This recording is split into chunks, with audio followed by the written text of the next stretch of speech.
প্রিয় ভাই ও বোনেরা, কিয়ামতের সেই ভয়াবহ দিনে যেদিন মানুষ হবে ভীত, আতঙ্কিত, হতবিহ্বল, সেদিনও এক শ্রেণীর মানুষ থাকবে সম্পূর্ণ নিরাপদ।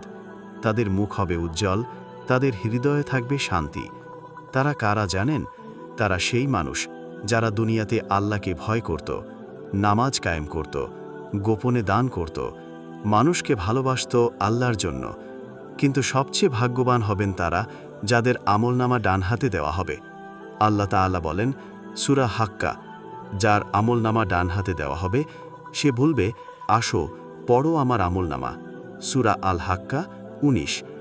তারা সেই লোক যারা দুনিয়াতে একা একা কাঁদত আল্লাহর ভয়ে, যারা গুনাহের মাঝে থেকেও তওবা করত, যারা অন্যায় থেকে নিজেকে রক্ষা করত। ভাই ও বোনেরা, আপনিও হতে পারেন সেই ভাগ্যবান ব্যক্তি যদি আপনি আজ থেকেই শুরু করেন, আল্লাহর দিকে ফিরে যান, তওবা করেন, নামাজে ফিরে আসেন।